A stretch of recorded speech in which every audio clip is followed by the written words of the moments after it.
With sheer determination, we going for the ball. When the crowd thunders, go Cats, we break the banner down. We know they'll play with courage till the final siren sounds. And the rival team will know that they've been run down by a pack. But they're beaten by, defeated by the Cats. At home or far away, wherever you're listening to us, welcome to Round 3, 2026 of the CatPack. It's a podcast with four nuff-nuffs who just happen to love the Geelong Football Club. My name's Ronnie, the only Cats member living in Toronto, Canada. With me, activist, musician, and a guy more popular than a jerry can, Scott Darlow. Thank you, Ronnie. Well, that is a compliment because I tell you what, the way petrol is here at the moment, jerry cans are getting dragged out left and right, along with garden hoses at the High Point car park. Anyway. A 60-game veteran of footy and a guy that never misses Wheel of Fortune, Simon Hawking. The good old days, Ronnie. Yes, Sale of the Century, Wheel of Fortune. Good times. Good to be with you, fellas. I can't watch Wheel of Fortune, if I'm being honest. It gives me irritable bowel syndrome. Some of your best work, Ronnie. And the Cats' number one fan, good. our favourite footy nerd, and Paddy Dangerfield's stunt double, Mr. Marcus Holt. Thanks, Ronnie. G'day, boys. Good to be here. We start every episode with the impossible quiz question. Marcus, take it away. All right. Well, first I need to just give the answer to last week's listeners' quiz, and we do have a winner. So Alan from Balladura sent in the correct answer. The question was, what was similar between the game against Fremantle and the 9 and 11 grand finals? And it was that the opposition were kept goalless in those three games. So Freo didn't kick a goal in the last quarter. We'll come to the listeners' quiz this week in a second. Alan. But for you boys, two. First, who kicked our first and our last goals against the Crows? So who was the first goal kicker and who was the last? And who had the most tackles for the game? Geelong tackles. So stew on that.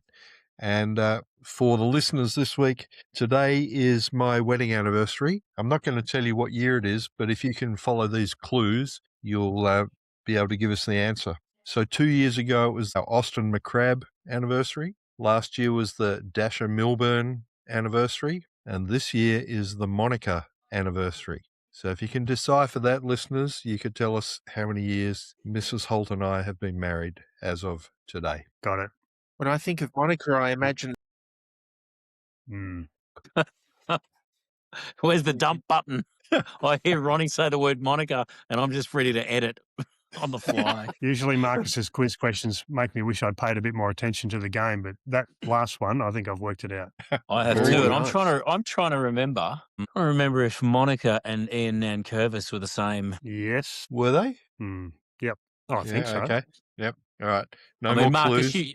you'd be able to remember Ian Nankervis, Marcus. That was around the time you had your first retirement party. I do remember him. Yes. Very, Yes, very okay. good player. Good to know. Poor Marcus. Well, happy anniversary, Marcus. Someone's got to say it. Yes, Hey, you're saying indeed. Paul Marcus. Hey, Ronnie's sitting there going, Paul Marcus. I'm more inclined to say Paul Mrs. Holt. That's right. I mean, it's all about perspective. Too much perspective, really. Too much. Hey, round 3, boys, and it was a win, but it didn't feel convincing at any point, did it? No, it was a strange game. I was there, and the weather was awful. In fact, I had a day off that day, and I intended to mow the grass in the morning. And when I got up, it just started to rain, and it rained all day. So it was very wet. It was cold, wintry, grey, very ordinary day. And it rained a lot during the night. Especially there was a downpour in the third quarter, which it got hail. So that contributed to the game. It was pretty scrappy. And I've just finished watching the replay, and, I reckon it was a great game from a Geelong perspective. If you watch that last quarter, we were fantastic. Our pressure rating was 208. Theirs was 196 in the last quarter. It was so tough, hard at the contest that it was an arm wrestle. It was ugly in the sense it was scrappy and it was hard to get any clear ball movement and, smooth flow of passage of play. But it was fantastic for Geelong's pressure. And that's why I've chosen tackles as one of the questions tonight, because there's some remarkable numbers there. Look, take off the perspective lens, right? And the perspective lens is the lens that most Cats fans in 2026 wear. that has seen us win multiple premierships, played in the finals every year. Like, we've become very accustomed to success, right? So take that lens off and understand that you played the side that finished on top of the home and away ladder last year by daylight, who are a very good side, and you played them in driving rain and hail. The fact that we even got home when everyone, me included, tipped us to lose the majority of our opening games this year. The Crows probably could have rightfully rolled up thinking that they were going to win on the weekend.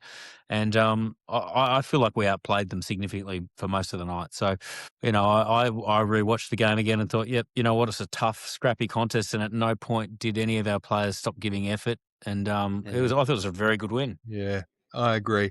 Well, to Ronnie's opening statement, I take his point that, well, we won, but how impressive was it? I heard something like 5 or 6 of Adelaide's first choice players were out, including Taylor Walker, and there were some other names I wasn't too familiar with, but they were presumably in their best team. And then we had maybe Danger out, and we played the match. It looked scrappy, but we won, and everyone says that's all we need to worry about. And really, to put some perspective on, I suppose, what you're saying, Scotty, too, I watched a bit of Carlton Melbourne the second half today, and really, geez, I wouldn't like to be barracking for those two teams. The way they play footy, it does put some perspective on the polish and consistency and system that Geelong plays with, which is a higher order. Yeah. We started well, but we didn't convert well. So we were well on top in the first quarter. We had 9 inside 50s before they got the ball over halfway. And we dominated the quarter. We just didn't put, enough scoreboard pressure on. And then after that, it was a bit of a seesawing battle. And they came back. I mean, all credit to Adelaide. They hit the front in the first 5 minutes of the last quarter and had momentum. And you could see, they might run over the top of us here. And that's why I said watching the last quarter was really rewarding to watch it again and just see contest after contest. We just didn't let them in. We locked the ball in the forward 50 time and time again, and eventually got the goals that won it. But you said this in the group chat, Scotty, that they seem to score their goals easily. And that's because we, early on, were kicking from our half back line, those clearance kicks, straight to Adelaide players. The number of times we just kicked it straight to them between wing and half back for them, and then they springboarded, and they were just running free, pushing forward really quickly and hitting up some easy targets. So their goals came easier than ours did, for sure. Yeah, they got a lot of easy, cheap ones out the back. That comment from me was more about the fact that going into our 50, we didn't use the ball well at all. Shannon Neal was unsighted for a lot of the game, but, that being said, I don't reckon we made his life easy on a wet night because they just put it on his head for most of the game. So, there's a lot of area, and I think that's what Chris Scott would be thinking too, is he'd be pleased because, look, at the end of the day, yes, they had some players out, and yes, it was at Geelong and all of those things, but we were far from our best, and we still managed to eke a win out. And, I think as the season goes, we'll get better. I think our delivery into the forward line will get better. I tell you, and I've been on this bloke's case a lot, but gee, I liked Ollie Henry's game on the weekend. Credit where it was due. I thought he played a much, much better game. He was hard at it. His second efforts were there. And it's interesting, isn't it? Without Danger in that forward line, it's almost like he seems to know his role a lot better. Yeah, what did you think of his game, Ronnie? Did you get a good look at Ollie? Yeah. I really did. And watching it, all I could hear was you chirping at me in my right ear. But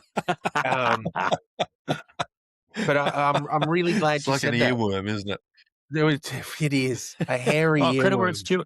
I think. Yeah.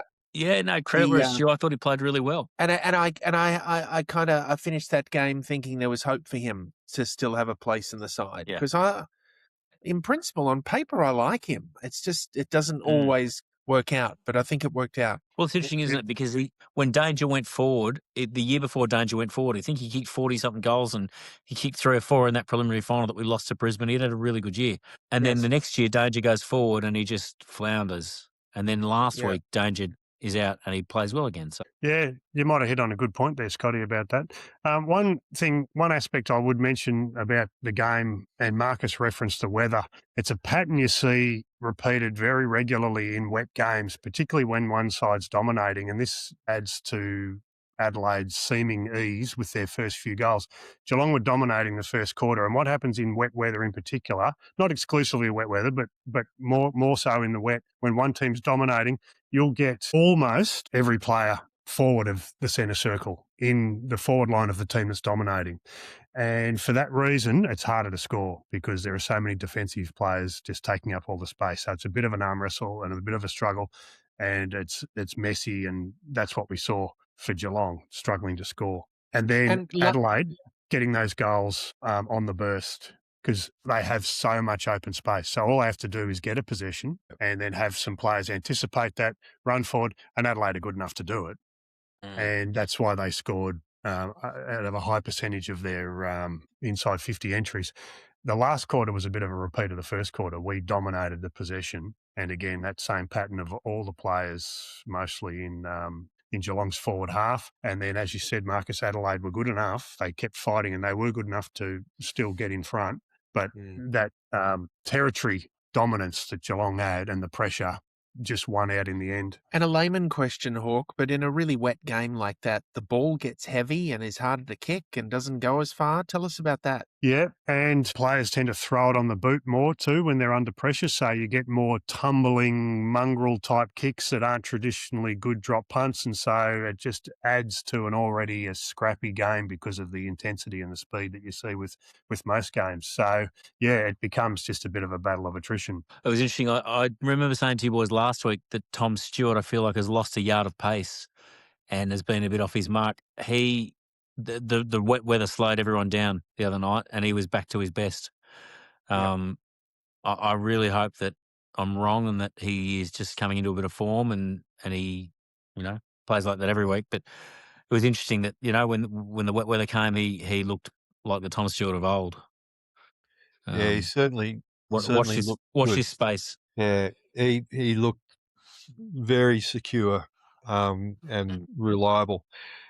Bailey Smith had a great game, 39 possessions and a stack of clearances and tackles, and just his run. You made reference to how hard he works in the group chat, and he really does. He just busts a gut.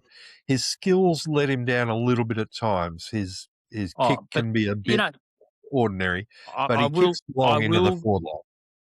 I'm going to take umbrage with that. Yes, his skills do sometimes let him down, but what doesn't get talked about often, sometimes his skills are amazing. Like at one point he got the ball and hit somebody up with the most sublime kick to the forward running into space. Like he's a real conundrum because at times his skills are elite. I would question whether it's his skills or his decision-making that lets him down. Yeah. Because I've seen him do things with his kicking particularly where I go, gosh, he's good. His kicking is elite. Yeah, I think he's just inconsistent. He'll be great 8 times out of 10, and then there'll be a couple that go off kilter. And that, I'm pretty sure that was Blitzarves he hit, and you're right, it was sensational. You know who else does that is Paddy Dangerfield, so it's not bad company to be in. 100%, yeah. I reckon there's one main reason for that. A guy who has got seemingly very good skill, but at times turns it over, and Max Holmes is probably another example. He's probably not as good a kick as his best is possibly not as good as Bailey Smith's, but he does some clangers as well. And I would almost always put it down to fatigue. And I know that by even going back for a set shot, when the little bit of time I played in the forward line, if I went back for a set shot and I was still struggling to catch my breath, and I went ahead and tried to kick the goal, I would have a much lower chance of scoring it. You have to take your time, get the breathing under control, get the heart rate back down. And these guys don't get that opportunity because they run so hard and so fast. And I would guarantee that if Bailey Smith appears to be maybe not under much pressure and he does a poor kick, or anyone for that matter, it'll almost certainly be down to just being fatigued in the moment. Like they recover quick because they're so fit, but Yeah, it really affects. It can really affect the quality of disposal if you just bug it. Yep. Excellent point, Simon. I almost want to applaud at this point in the podcast because that was some of your finest work. Very salient, my Thank you, friend. Scott. I Very appreciate it. salient. Isn't there a little emoji you can hit on the screen that puts the hands up? There or should something? be. There should A be. little There should be applause like to that this. canned cheering. Here we go. There you go. Excellent. We touched on Paddy Dangerfield. Obviously the calf. How are we feeling? We confident that he's going to come back and be the ball that we need him to be this season? All right, Ronnie, why don't you tell the listeners what you said in the group chat? I fear he's done. I You just said, do. I couldn't think believe it. I couldn't believe it when you said that. He I might be fear he's right, done. Ronnie. Might be right. I fear he should have retired Oh. at the end of the year. Like at some point, your body gives in. Mine did on Yeah. the fourth birthday. Too much cake that day, Ronnie. It really Yeah. was. But a great day, Hog. Yeah, you would have to think that if we'd won the flag last year, there He was would a have hung him much up. greater chance he would have retired. Yeah. But I think there is a hunger in him to. There's a hunger in him to captain a premiership, but there's also he has an innate love of the game. He just loves playing. Yes. I think I mentioned this last year, but I happened to run into him at Cardinia Park one afternoon when I was at the cat shop after we lost the 2020. No, the was a prelim. It was about the second or third year he was there, and we lost a prelim. And I said, "Oh, that was pretty disappointing on Saturday, Addy." And he went, "Oh yeah, move on. Yep, sure, we lost, but time to move on." He was so positive. He wasn't dwelling on losing or, oh, chance missed. He was just next. What's next? And I thought, wow, that's a really interesting attitude because as a fan, I was, pretty shattered. But he was just, no, I'm not looking back. I'm looking forward. Well, hang on. When he said move on, was he helping the police get you back into the police car, or was he? Yeah. He was talking about you perched out his bedroom window down there in Fairhaven, just Move along. peeking through the blinds you were, Marcus. That Now, look, does remind me, the though. other This is anecdote. There does remind me of how I felt at halftime of the grand final just last year when he was interviewed walking off the ground, and I thought, "Oh, this is not good." And I said it at the time when we reviewed the grand final. I said, "This is a bad sign." He's being interviewed. How you going? And the scores are, I think, absolutely level when they had halftime. Yep. Yeah, even. And he was looking up around the stands. I remember it clearly because it burned into my brain right there. He was looking up into the stands and he was saying, "Oh, what a great day! Isn't it great to be here?" I'm thinking, mate, you should not be saying that. That should be the furthest thing from your mind. You should be so dialed in to the contest in the grand final right now that you should barely even be able to conduct an interview. And if you are, it shouldn't be about head up in the stand sort of stuff. That was that was enlightening to me too, Marcus, but in the wrong way. Yeah, everyone's different. They're all different, aren't they? And they have different opinions and different feelings for the game. And I mean, the other thing you got to consider with these blokes when they retire is like, even now he would be not on the contract that he was when he was in his prime, but he'd still be on $500,000 or $600,000 a year easily, right? Now, I can promise you, there's not a job in Australia that he's qualified for where he will make $600,000 a year the day he retires. Like, he will never make this volume of money ever again in his life. And so he's sitting there going, even if I play 6 games for the year, they're going to give me $600,000. I'm going to get $100,000 a game, and I can go and buy a new boat, or I can buy a holiday house in Buddy Lawn, or whatever it might be. Or, well, I suppose he wouldn't get a holiday house in Lawn. He'll get a postage stamp. Channel 7 will probably throw, or Fox would throw that amount of money at him. No, there's no way he'd be making that money at TV. Surely not. Might make a couple of hundred. He might make 150, 200. Yeah. As a I don't know commentator how with much 7? he'll make, but he's definitely got a career in the media. Yeah. He'll be in the 100%. media for absolute certain. Yeah. Yeah. He'll get a gig commentating, but I wouldn't have thought he'd be on $600,000 a year doing it. No, you're right there. I think he'll be an elite commentator though. He's an amazing orator. But you get my point though. You get my point financially about that, and not just him. A lot of these blokes, most of them either work in corporate world or sales, or and they might make 150 if they're lucky. They might make 200 if they're really lucky, but they're certainly not going to be making 350, 450, 550, 600. So just from a financial perspective, it behooves any of them to try to get as many years on the list as they can, whether they love the game or not. Back to Ronnie's question, though, the calf is otherwise known as the old man's injury, and danger in football terms now is an old man. And we know how explosive he is, how he likes to play, and that's going to put an awful lot of stress through his legs and through his calves. They're notoriously hard to get over once you start damaging the muscles or the tendons, whatever part of the leg is suffering.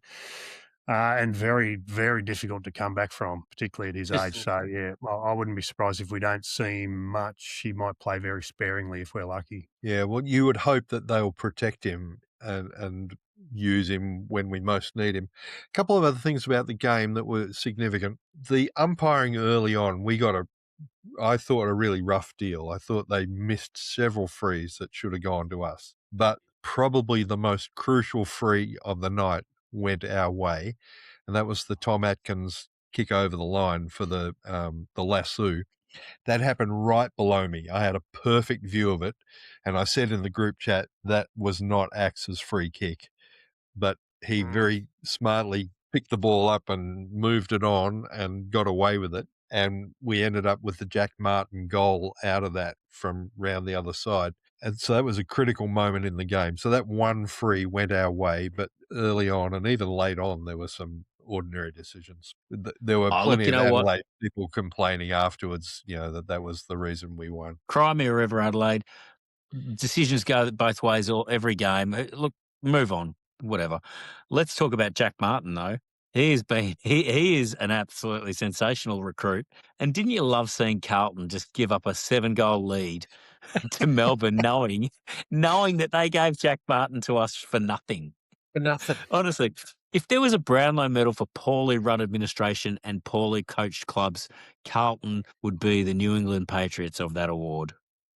They would be the Australian cricket team of the 90s of that award. They would be the Shane Warne of that award. Yeah, so I was listening to that game in the bus driving this afternoon, and when we talked about this before, but Carlton kicked the first 7 goals of the game, 7 goals to a point, and looked like premiers. And then in the end, Melbourne kicked the last 7 goals and ran over the top of them. But there was a point in the last quarter where Melbourne got to within a goal, and then Carlton kicked 3, got it out to 20 points. I thought, they've withstood. They've actually stood up in the second half. And then, boom, boom, boom, boom, boom, Melbourne creamed them. And I was sort of shaking my head thinking, how's this happening?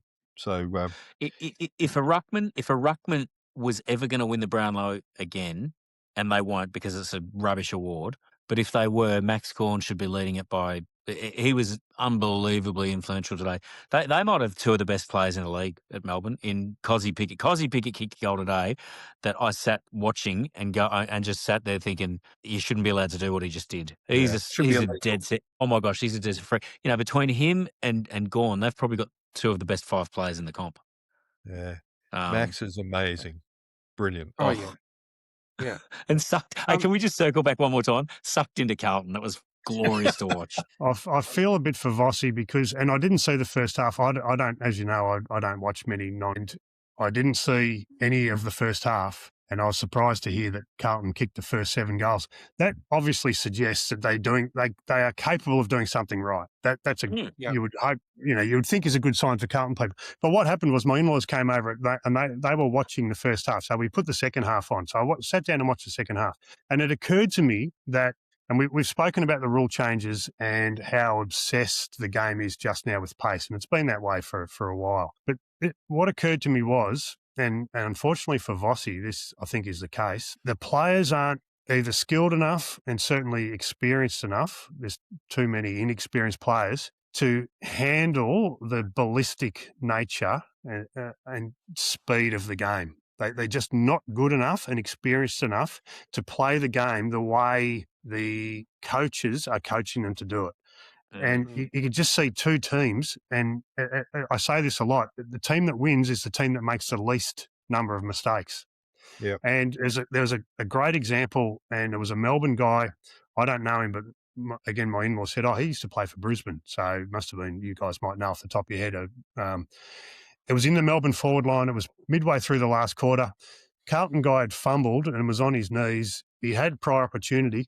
This Melbourne bloke had him on toast, had him cold. All he had to do was come in and lay the tackle, and he was having a shot for goal.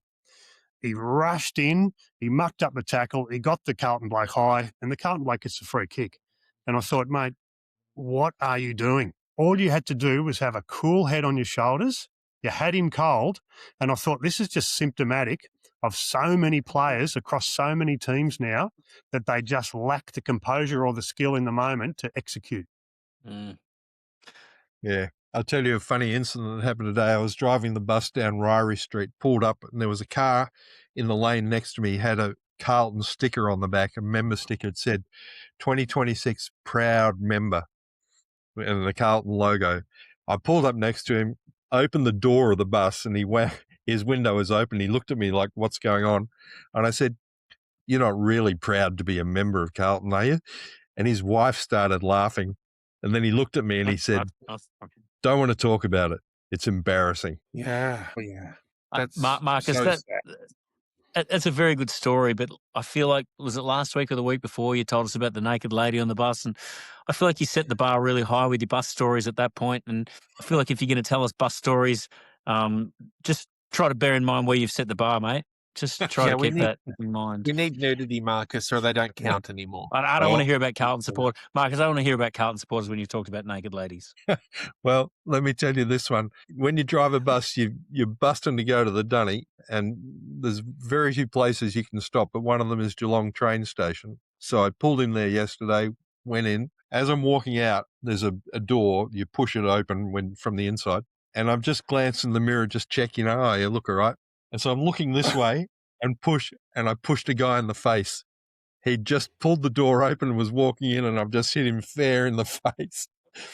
And I go, oh, sorry, mate. And he goes, oh, and he wasn't impressed, but these stories are getting worse. We're talking about meeting men in toilets and, oh, gosh. Anyway, let's move on.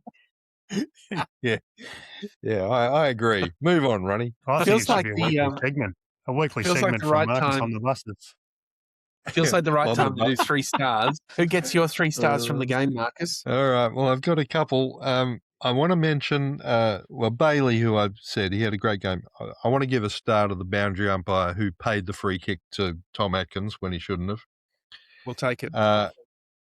And Hawk, I don't know if I'm stealing your thunder. Did you watch the Brisbane game? No. So you don't know what happened in it? All right. Well, then I'll do this sort of on your behalf. They played in the old Fitzroy jumpers. Yes, I did see that. Yep. And that's the old Fitzroy jumpers too, because it had the maroon. Right. And at the end, when they won, they played the Fitzroy song. That's cool. They didn't play the Brisbane song. They played the Fitzroy. We are the and boys they all reading the words Fitzroy. off the wall. Sorry? Was there a sign up on the wall that they all had to read from? Yeah, well, that was what they played afterwards, when they play the winner's song over the PA. So I thought that was pretty cool, and I thought of you. Yeah, that's good. Yeah. And one more, Ronnie. I'm putting myself in the 3 stars this week because a couple of weeks ago, I bought a Melbourne membership. What? You're probably wondering, how does that qualify? Well, it was Melbourne's Members Day. Go on. Scotty thinks that should be naughty corner, not 3 stars. No, I'm just wondering if that sits on the shelf next to his Freo membership, or where does he store this membership? If you have a membership for every club, I guess you win every year, so then you can celebrate. True. No, happened to be listening to SEN the day. It was Melbourne Members Day, and they had this offer. I thought, that is too good to refuse. 10 tickets, 10-game membership for $100. So $10 a ticket. And before I bought it, I looked up the fixture, round 20, Melbourne v Geelong at the MCG. So I'll go to a few Melbourne games because I go to plenty of other games, but I'll have a number of tickets for the Geelong Melbourne game, all for $10 each. So I'm pretty pleased with myself. Aren't you an AFL member anyway, though? You get in anyway. I've reduced that to a bronze, which only gives me 15 games this season. Oh, is that all? I've had bloody terrible. 40. Yeah. Well, the silver one gives you 40 games, so I've reduced it. But $10 a ticket, that's a pretty good deal. It's amazing. Yeah, that's amazing. Hawk's sitting there going, there's not 10 games I'd pay to see. Oh, absolutely. No doubt about it. 3 stars for you, Scotty. Oh, 3 stars for me. All right. 3 stars this week go to, I'm going to give 3 stars to the young fellow in the ruck, Mitch Edwards. He didn't get a lot of touches. I think he had about 11 possessions, but Gosh, I like his mongrel. I like the streak of mongrel in him. His second efforts, he's hard at it. He tries to be an option tackling and in hand pass chains. And yeah, I think he's going to be a very, very good footballer. And I think he's close to 208 centimetres, or like he's a very big unit. Now, Reece Stanley played in the VFL on the weekend, and from all accounts, played pretty well. They may bring him in for Easter Monday, but the future looks bright with Mitch Edwards. And a special mention to what's his name, number 12 in the reserves, who went out there and had 39 and kicked 3. What was his name, Marcus? Jack Ollie Bowes. Wiltshire? Jack Jack Bowes, Bowes. yes. Jack Bowes coming back through the VFL and has gone about it the right way, had 39 and kicked 3. And my boy George Stevens, who had, I think, 30 possessions and kicked a couple as well out of the midfield. So good signs in the twos. Is Bowes coming back from injury, or is he just not picked? He Not was sure. dropped. He was dropped after the first round. So Yeah, just not picked. But yeah, I like him. I like Bowes. Yeah, it'll be interesting to see who, if he comes in, who goes out, because I think Jai Clark, is playing that halfback midfield role that Bowes plays, and Jai Clark's last quarter was heroic. It was really good. So, I don't know that they drop him. And it's a good problem to have, It's a good problem to have, having somebody who's had 39 and kicked 3, and then you're sitting there going, geez, how can we fit him in? But yes, special half a star to Jack Bowes, 2.5 stars to Mitch Edwards. Hawk, who gets you 3 stars? Yes, thank you, Ronnie. Well, part A of my first star, I'm going to give it to Michael Christian / the match review panel because, and I've been going on about this for a while, I'm going back a week. It's a bit unfortunate when we miss an episode and we've got to go back even further, go back another week. But the wannabe hero from Freo, Voss, I gave him a bit of a whack when he played Geelong for getting all lippy against the Geelong players and really not doing much on the ground. I didn't see any of the game Dockers against the Demons, but he did get the first taunting penalty. And this is something I've been calling for. I'd like to think the AFL is listening to our podcast, but I'm sure they're not. But he deserved it. He got it. And it's good. There should be no part in the game. And if you remember what happened, it was shown on the news. He went up to the Melbourne player who was the subject of his abuse, and he rubbed his balding spot on his head a few times. And then he made the crying gesture. He made the crying gesture with his hands up to his eyes. Apparently something to do with what the Melbourne guy had complained about against Brisbane the year before. Completely unnecessary. The AFL want to stamp out that is only ever heard on the ground, but for some reason they make that public. I won't go into that because there's probably good reason for that. They want to stamp out conduct that's too rough, and they're obsessed with the image of the game. Yet up until that incident, they let all this taunting sort of stuff go. So I'm very pleased that Christian said, no, that's not a look we want. We don't want that in the game. And I hope there's many more situations where that's where players who do that get a penalty. My second star, so good on Michael Christian for that. My second star, Ronnie, I was very pleased to hear about this. English cricket is in crisis. There's going to be some ball rationing.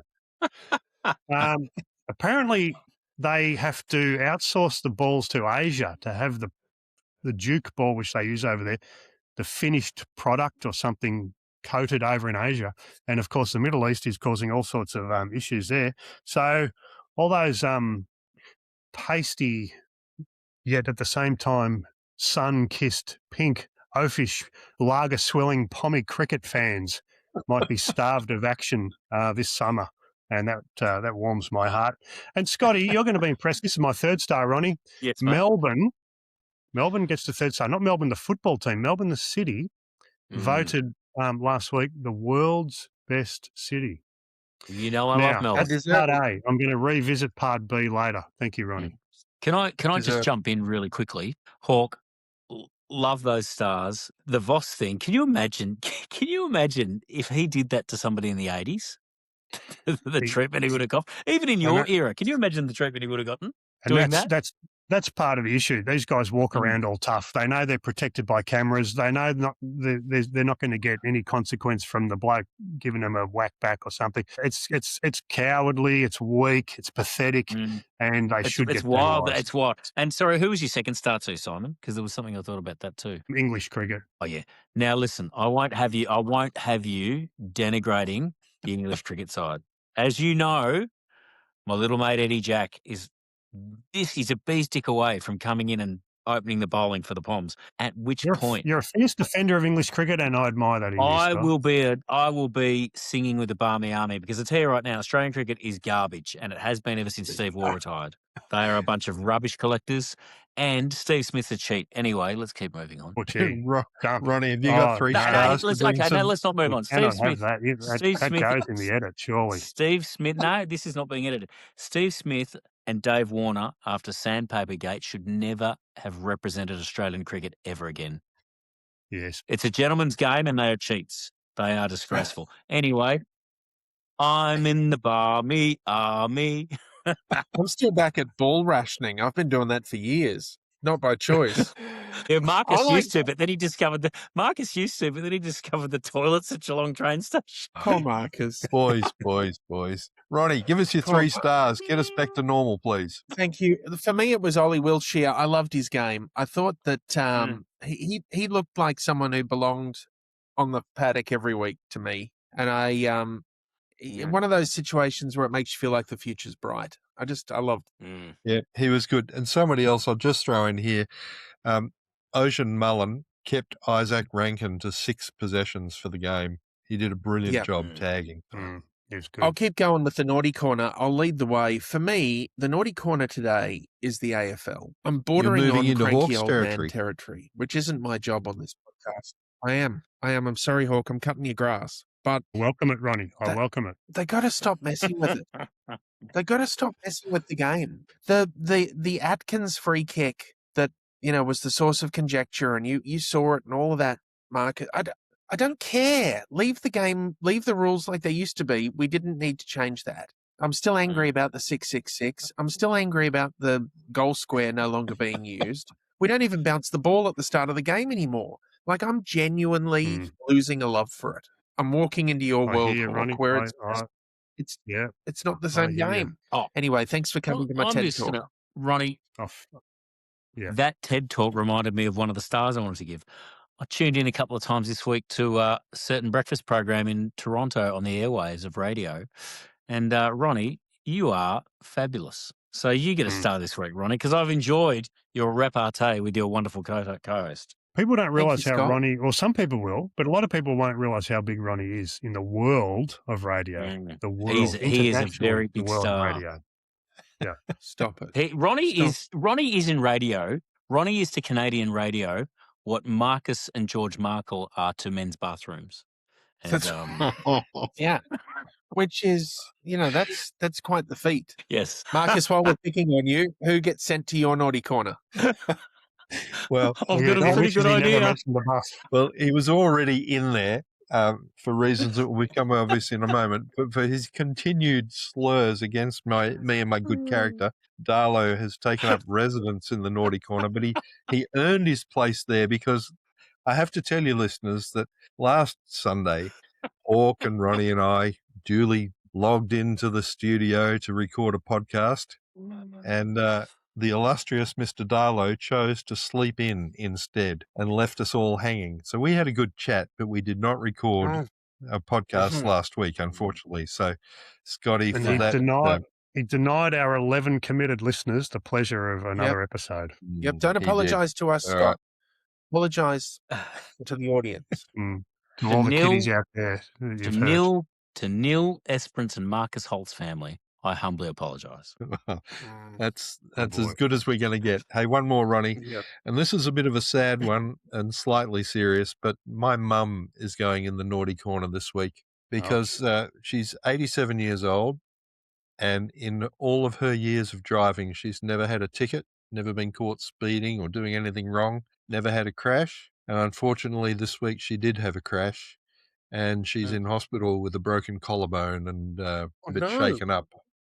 So, it was thankfully not as serious as it could have been. Could have been way, way worse, but it's relatively That's minor. what you get. That's what happens. Are you When putting you your mum go in the and do naughty? burnouts outside the cop shop, flipping the bird at them, it's going to end badly, Marcus. I know you told her not to do that. Is it because you the guy putting with your the mother- carpet sticker rammed her? Are Are you putting your mother in the naughty corner because she had a car prank? I am, yes. What sort of a monster are you? So it was her Oh, fault, Miss- Lucas? Was she at fault? Yeah. Is she a pom? No, was she at fault? Well, I have to say yes, she was. Okay. So she's an Oh, avid bless. listener to the Mrs. Gold. podcast, so she's not feeling good about herself or the world, but a Well, bit in of that case, I give her notoriety. a star. I give her 3 stars to I'll give her a counteract star. that. I give her a the star play for getting every through time. 87 years of life and not having a prank. Yeah. Yeah, Yes, And I had my well- first one about 3 days after I got my P's. I was going down Lygon Street and I saw a good-looking woman, and that was it. I rear-ended a hatchback. And you'd had a couple on 0-0, so you definitely earned that. Get me I out of had here my before first- the boot fuss up. I had my first prank 3 days before I got my P's. Hawk, naughty corner. Who you putting in it? Well, it's hard for me, Ronnie. You know this. I mentioned that trying to fit 2 weeks into one is near impossible. It's hard to fit 1 week into one. But if you just bear with me, I gave Michael Christian a star. I'm also putting him in the naughty corner. That again, going back last week, that 1 week suspension to Scott Pendlebury. That is the single worst, and it was overturned as it should have been on common sense. That was the single worst suspension or penalty I have ever seen. And the previous one was that poor bugger was it North Melbourne and Adelaide last year against the Port when he laid a nice tackle and the bloke fell forward and touched his head on the ground. And that poor bugger got 3 weeks. That was the worst 3-week suspension. But this one, that was unbelievable. I mean, Pendlebury's just, all he is following on from a bounce. The other bloke was completely oblivious, didn't protect himself. Pendlebury braces for a bit of contact and gets a week. Well, was going to get a week. Unbelievable. So, Christian, good on you for the taunting penalty against Voss, but mate, he had a shocker, that one against Pendlebury. Naughty corner also goes to the Eagles, that little first game of Murdoch. And again, I'm going back last week when the Eagles played Gold Coast, the Mac Andrew incident. And the coach, Hardwick, he's going to go in the naughty corner as well because I reckon he threw Mac Andrew under the bus. Mac Andrew's obviously got a reputation that would be talked about through the clubs. Get under his skin. He's a bit of a hothead and he'll react. You might get a 50 off him. It's exactly what happened in that game. Do you guys remember the incident I'm talking about? Yep. Little first gamer, obviously with small man syndrome. Mac Andrew tries to get around him. This bloke lays a good tackle, gets the free kick. He shoves Mac Andrew once, and then he shoves him a second time. Now, remember, this is a first gamer. And Mac Andrew, of course, as anyone would with any sort of self-esteem or any sort of pride, he's not going to accept that. So he grabbed the little troublemaker and he threw him on the ground. And, of course, what happens? Mac Andrew gets the 50 against him. And then the pile-on, and this is similar to the taunting thing with Voss, at least 2 that I saw and maybe 3 Eagles teammates of this little fella came in and they rubbed Mac Andrew on the head, all that stuff you were talking about before, Scotty, that they never would have done years ago when they would have got a smack in the mouth. But they do it now out of some sort of cowardly bullying, knowing that they're protected by all the cameras and there's going to be no consequence. So naughty corner for the umpires, the AFL, everyone involved in that. Mac Andrew should have been, yeah, right, fair enough. You were shoved. Even good, take the 50, take the free kick off the West Coast bloke. And I've said enough about that. But if the AFL wants to stamp it out, they need to really have a think about how they're going to approach that whole situation.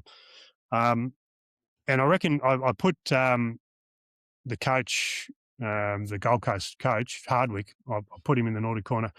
Because he said yes, he said publicly in the press, yes, Mac Andrew, disappointing. Yeah, no, I've talked to him about that. I reckon that was really bad. You say that privately. You say that to him, mate, you got to do something about this. You don't say that in front of the press. In fact, he's missed an opportunity. He could have addressed it the way I'm addressing it to say, I defend Mac Andrew. There is no way he should have got a 50 for that.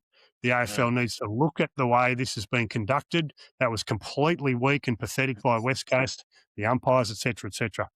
And then just going back to Melbourne, Scotty, as I know you're a proud Melburnian. You love that Melbourne got the best city in the world. The rest of the world, because Melbourne got the best city in the world prize, the rest of the world is in the naughty corner. Every other city in the world is in the naughty corner.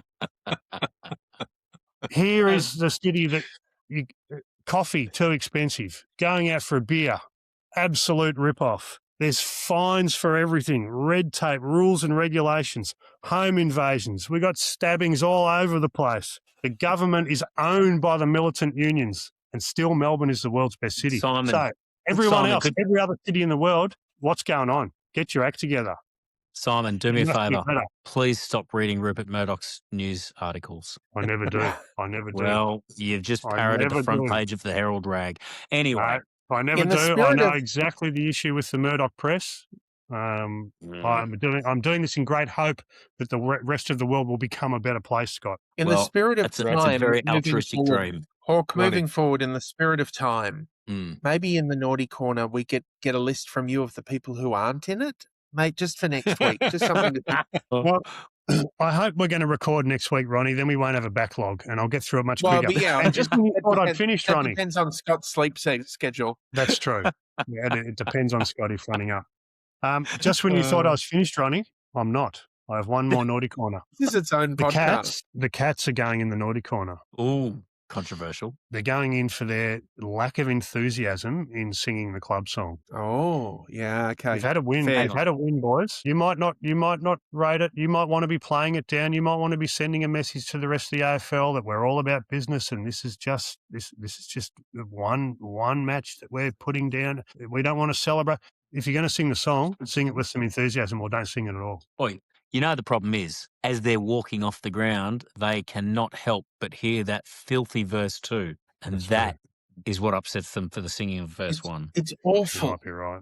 You might It's be right. horrible. I'm Yeah. going to be very quick with my naughty corner. I'm going to be very quick. Got to get to I've bed. got two. The first person in the naughty corner is John Devine. Now, today, I watched a highlights tape on Facebook of Geelong v Fitzroy, round 1, 1986.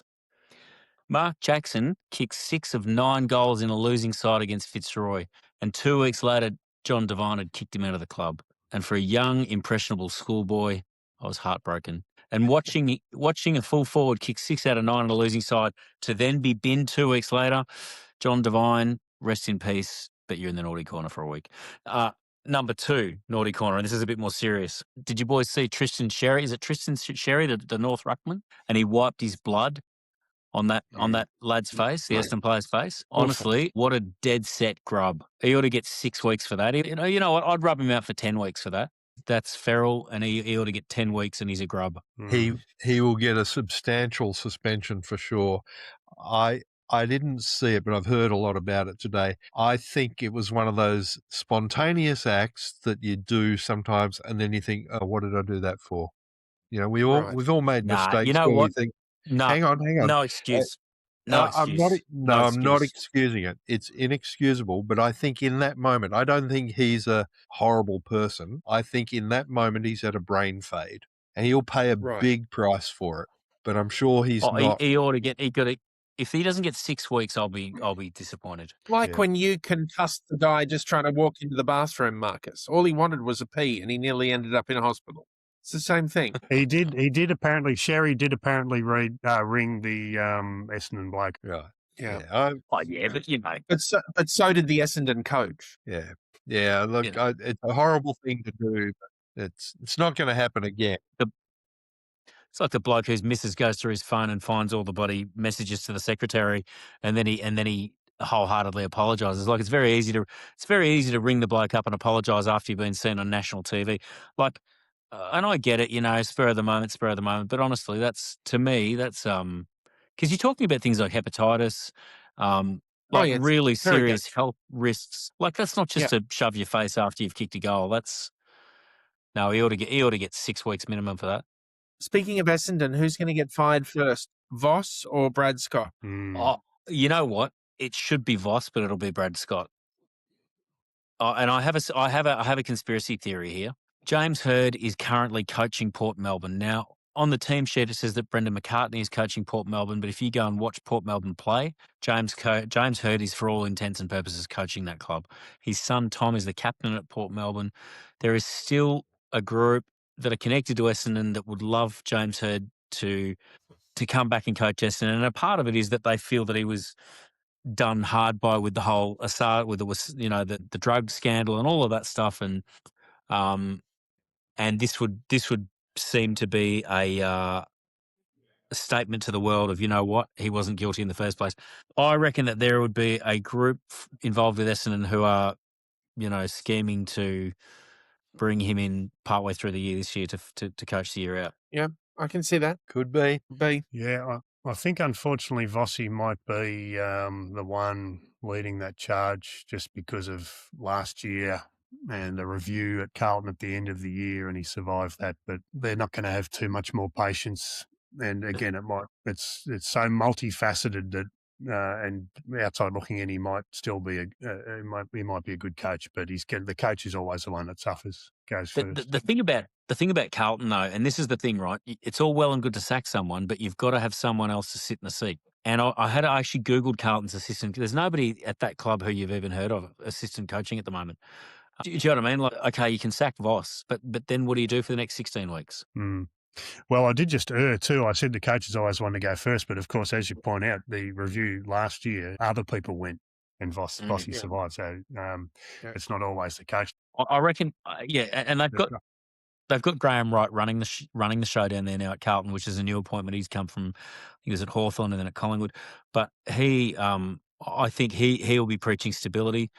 And, I reckon they'd be sitting there at Carlton going, look, we're not making finals. We've lost Charlie Curnow. We've lost all these other players. We just need to get through the year without too much bleeding. So they'll probably try and support him as much as they can, and they'll give him the end of the year. And then at the end of the year, they won't renew him, and they'll move on in a dignified way. But I think Essendon, there's blood in the water at Essendon. And gosh, if they have another couple of losses like they've had, he'll be gone before the mid-year bye. It's a tough job. Let's go to the mailbag, boys. Marcus has a mailbag, the CatPack at myyahoo.com, also on Instagram and Facebook. What are the fans saying, Marcus? All right. Should have thought of this. I've got it here. Just bear with me a second. All right. So Peter from Nil, our favourite listening spot, says, for your information, Coniva was the Wimmera town that John Barnes was from before he moved to Cobram. As an Essendon fan, I've been very envious of Geelong's recruiting and player development over the years. So Coniva is just up the road from Nil. Alan says, covering the bases here, listeners quiz, he gave the answer, and he said, love the CatPack, and then in brackets, check the title on Spotify. Apparently we were listed as the CatPack for the last episode. Love the revision of history from Simon. So just a few positives there. Scotty needs to get more sleep, so there's fewer typos on Spotify. I think we should. Well, this mark is true. That down This is true.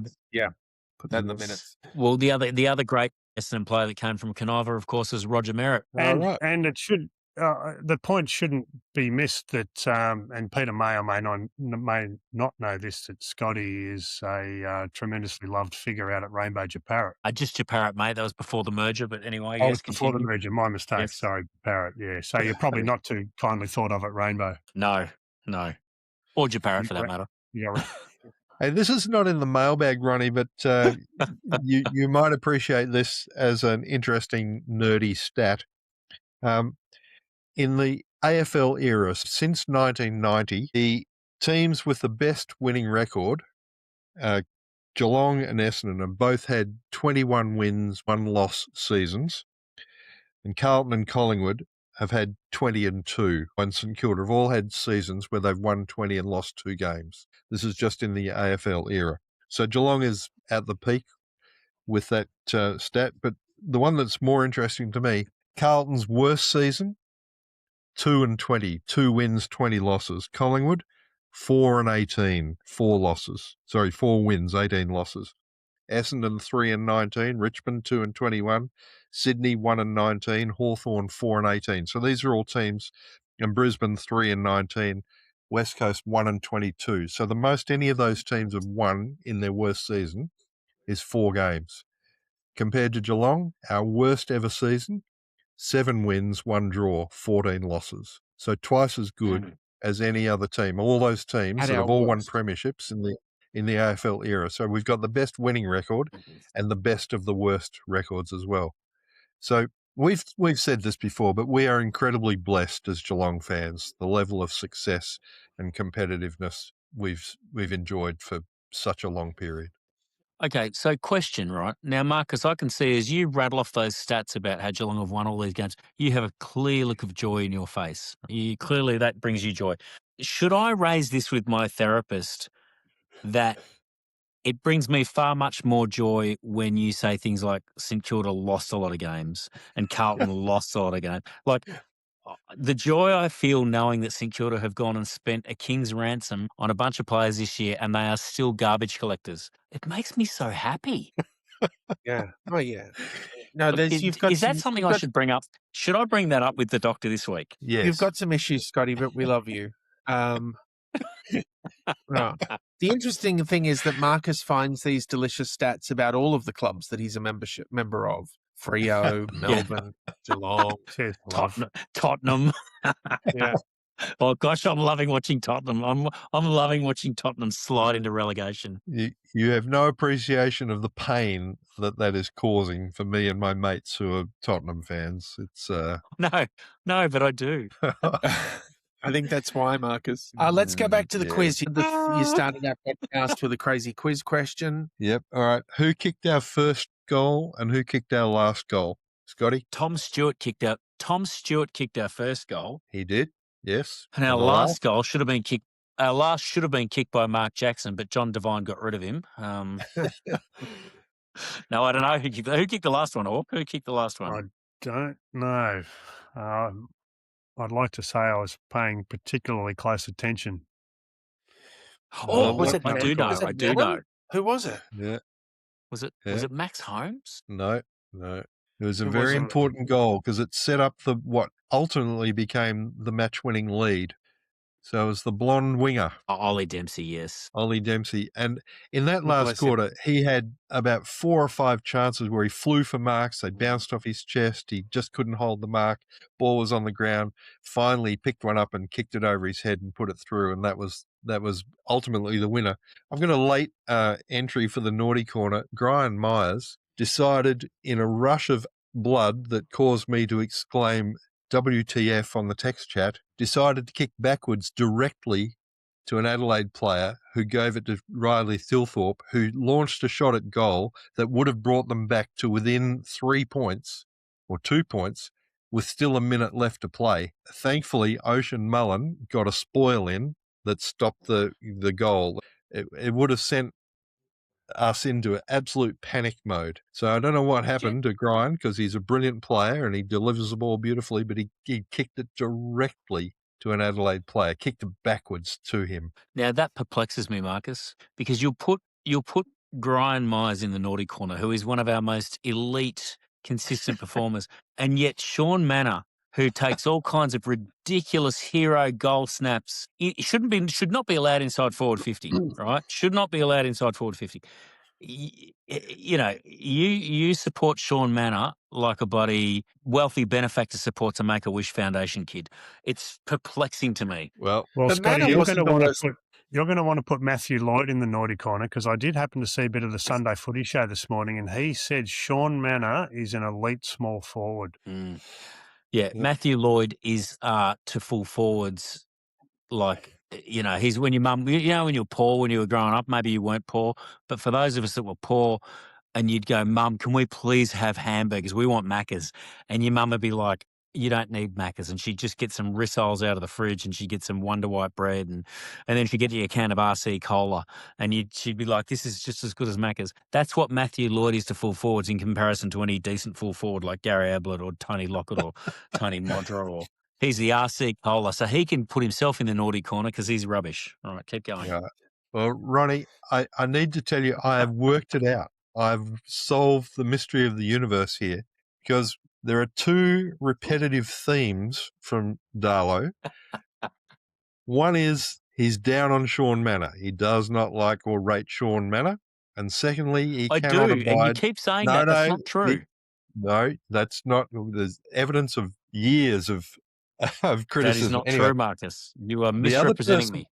No, the other person he is regularly critical of is David King, and I've worked it out. David King highly rates Sean Manor.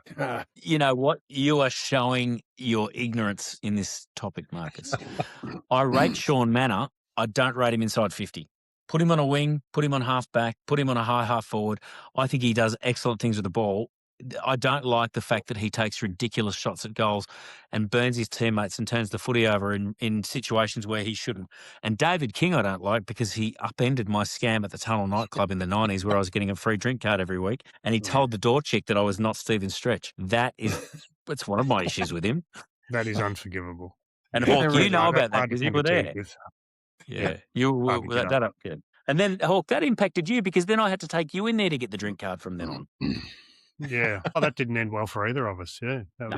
was very upsetting. Marcus, why do I feel like there was a second part to your quiz question? Oh, yes, there was, yes, because there was a second part. Well done, Ronnie.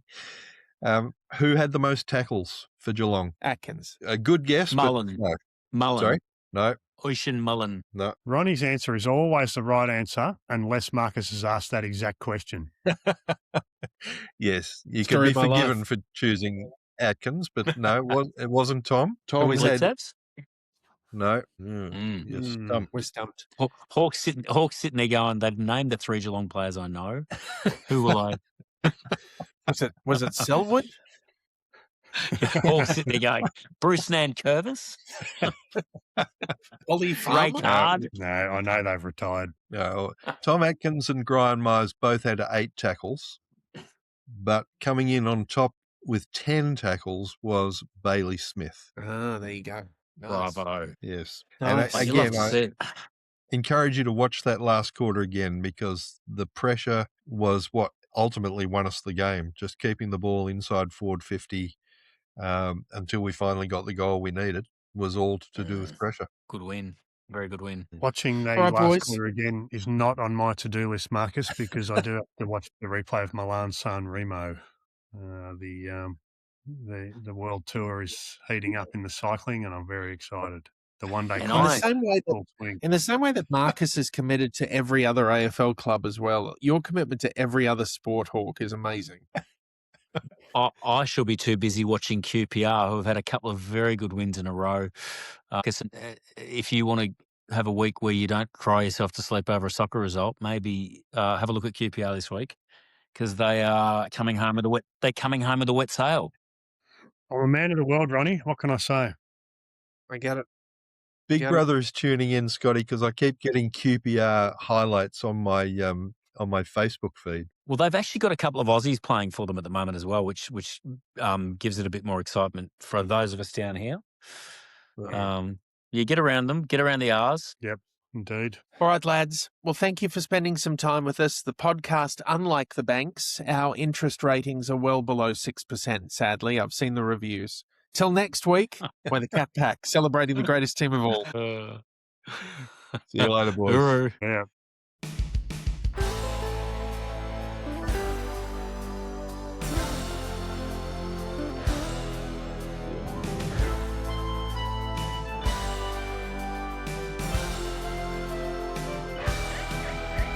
We're blue white, there's not a doubt. We play the game to win. A team that knows commitment, that's the way it's always been. We rise up to the challenge, we give the game our all. With sheer determination, we go in for the ball. When the crowd thunders, go Cats, we break the banner down. We know they'll play with courage till the final siren sounds. And the rival team will know that they've been run down by a pack. But you're beaten by, defeated by the Cats. In a cat attack, go Cats. A cat attack, Geelong. A cat attack, go Cats. A cat attack, Geelong. In a cat attack, go Cats. A cat attack, Geelong. A cat attack, go Cats. A cat attack, Geelong. It's a long and proud tradition from the champions of old. And we know that in the future, new legends will unfold. And the Cats are up and running, and we're screaming out for more.